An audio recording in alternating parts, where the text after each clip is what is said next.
Now that we are heading into spring, as much as it doesn't feel like it with this weather, I thought I would give you a quick update on how all of our cereal crops are looking. So we've got a mixture of first wheat, second wheat, beans, barley and oats this year.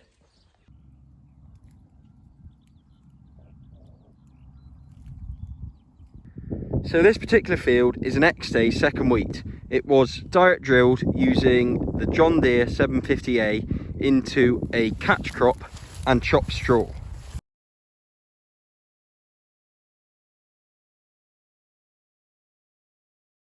And if we just go beneath the crop canopy, you'll see the mat of chopped straw still there.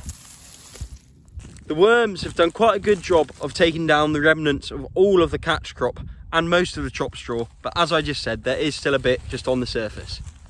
In terms of fertiliser, this crop has currently had 70 kilos a hectare of nitrogen.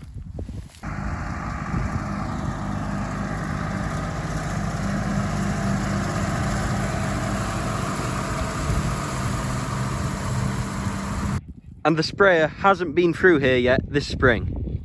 Actually, I lie, the sprayer has been through there. We put on a foliar application of manganese and magnesium a couple of weeks ago. And it's remarkably clean of any sort of disease. There's a tiny bit of septoria lurking in here, but nothing that I'm concerned about.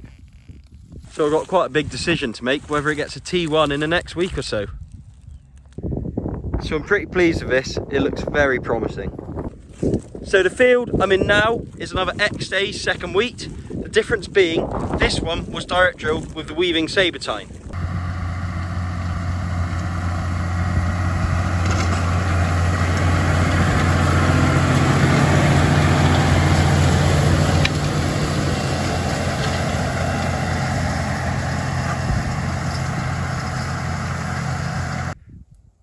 The other difference was that the straw was baled up and removed from this field.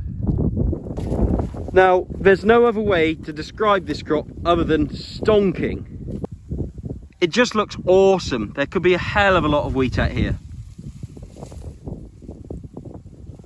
Again, this field has had about 70 kilos of soil applied N, and we'll finish it off with a dose of foliar in the coming weeks.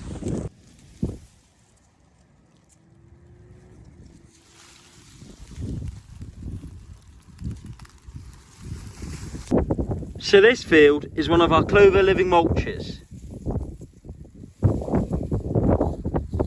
It's the first wheat after a clover silage lay, a blend of Graham, X-Days and Costello.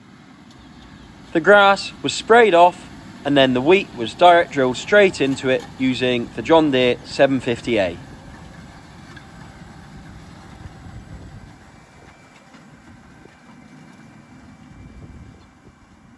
I think that the wheat has just about got a safe distance away from the clover now. This is the third year we've grown areas of wheat with a clover living mulch, but this year the clover has been a lot stronger than the previous 2 years, which was a bit of a cause for concern. But it's all looking okay now, and come combining, this wheat will be cut off and we should have a green field of clover growing, and that will be our catch crop already established before we go in with a second wheat. So this is a wheat growing in a clover living mulch from a previous year. As you can see, after the combines cut the wheat off, you're left with a perfectly even field of clover.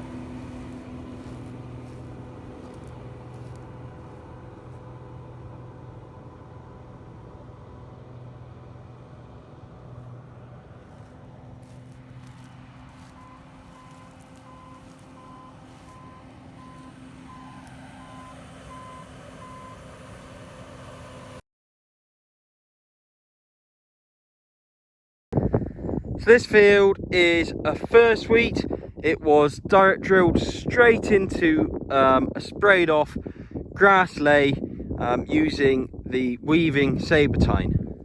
Now we did end up with quite a few grass volunteers coming back from the grass lay it was in the previous year, but quite an expensive spring herbicide has got well on top of that.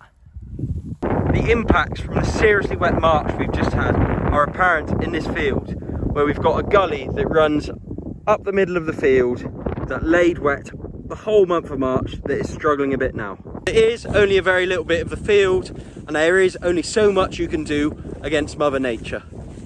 You can see the effects of surface compaction. This line here that goes down here and back to the gate was a cow track used by the cows to get back to the water tank. So after combining, this field's due for a dose of compost, so after that we'll run a subsoiler through that cow track before I plant a catch crop. And then, if all goes to plan, we'll go in here with a second wheat.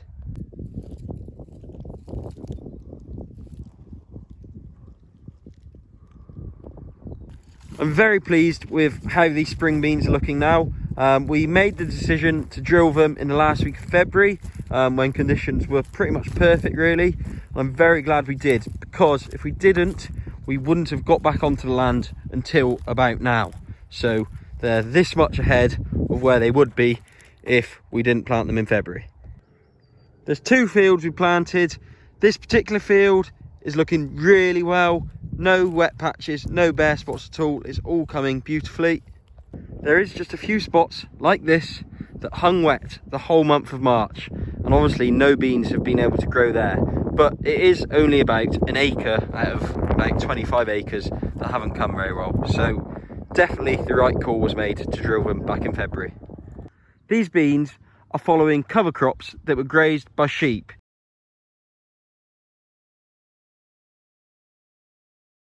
So just before we drilled the beans, I disked the fields down to a couple of inches just to alleviate any surface compaction that the sheep made. Discs also just levelled out the fields nicely so that they can go into a no-till regime going forward. The next step is to get our companion crops established. So it's dry enough here now for machinery to travel. So I think in the next week or so, hopefully we'll get the microclover and trefoil mix broadcast into these beans. And then hopefully, if all goes well, that clover and trefoil mix will persist into the following wheat that we're going to direct drill into these fields and act as a living mulch in there.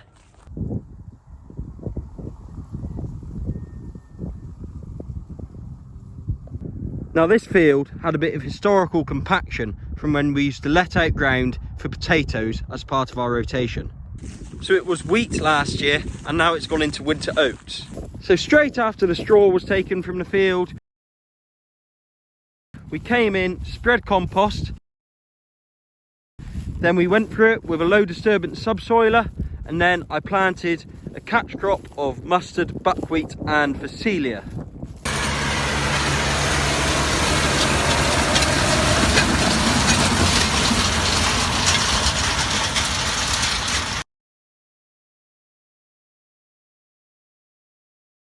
And then these oats were direct drilled into that catch crop with the weaving sabertine. And they look all right to me. Now this field has done a fair stretch now in an arable sort of rotation, so we'll get it down to a herbal lay for 3 or 4 years after these oats are harvested.